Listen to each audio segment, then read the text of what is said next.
মাত্র ৪৭ সেকেন্ড মাঠে থাকার পরেই লাল কার্ড দেখে বিদায়। আর সেই ছেলেটি আজকের কিংবদন্তি লিওনেল মেসি। তখনকার অস্ত্রসিক্ত তরুণকে দেখে কি কেউ কল্পনাও করতে পারত যে একদিন তিনি হবেন ইতিহাসের সেরা গোলদাতাদের একজন, কোটি ভক্তের প্রাণের জাদুকর? ২০০৫ সালের সেই হতাশা থেকে শুরু করে বিশ্বকাপ ট্রফি হাতে আকাশ ছোঁয়া উদযাপন, মেসির গল্পটাই যেন ফুটবল ইতিহাসের সবচেয়ে রোমাঞ্চকর অধ্যায়। চলুন ফিরে যাই সেই অবিশ্বাস্য যাত্রার প্রতিটি বাঁকে। ২০০৫ সালের ১৭ আগস্ট হাঙ্গেরির বিপক্ষে এক ফ্রেন্ডলি ম্যাচে ইতিহাস লিখতে মাঠে নামেন এক লম্বা চুলের তরুণ, নাম তার লিওনেল মেসি। আর্জেন্টিনার হয়ে আন্তর্জাতিক ফুটবলে অভিষেকের মুহূর্তটা ছিল দুঃস্বপ্নের মতো। মাত্র ৪৭ সেকেন্ড মাঠে কেঁকে দেখলেন লাল কার্ড।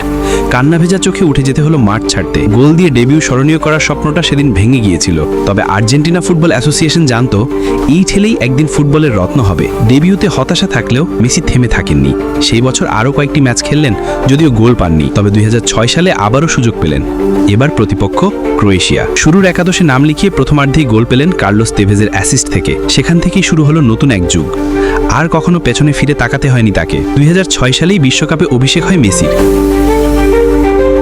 সার্বিয়া ও মন্টেনেগ্রোর বিপক্ষে গোল করে আলোচনায় এলেও সেই আসরটা ছিল আর্জেন্টিনার জন্য হতাশার। ২০১০ বিশ্বকাপে দুর্দান্ত খেলা সত্ত্বেও গোল পাননি মেসি। তখন থেকেই সমালোচনা শুরু। ক্লাব বার্সেলোনায় দারুণ খেললেও জাতীয় দলে কেন আলো ছড়াতে পারেন না? সমালোচনার জবাব এলো ২০১৪ সালের ব্রাজিল বিশ্বকাপে। আর্জেন্টিনাকে টেনে নিয়ে গেলেন ফাইনালে। সেই আসরে করলেন ৪ গোল।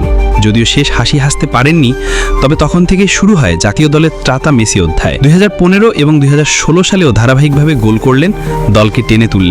২০১৮ সালের বিশ্বকাপে আবারও ব্যর্থতা এলো, তবে ব্যক্তিগত পারফরমেন্সে ৪ গোল করেছিলেন তিনি। এরপরই দায়িত্ব নিলেন কোচ লিওনেল স্কালোনি। নতুন অধ্যায়ের শুরুটা ছিল স্বপ্নময়। ২০২১ সালে কোপা আমেরিকায় মেসি গোল করেন ৯টি।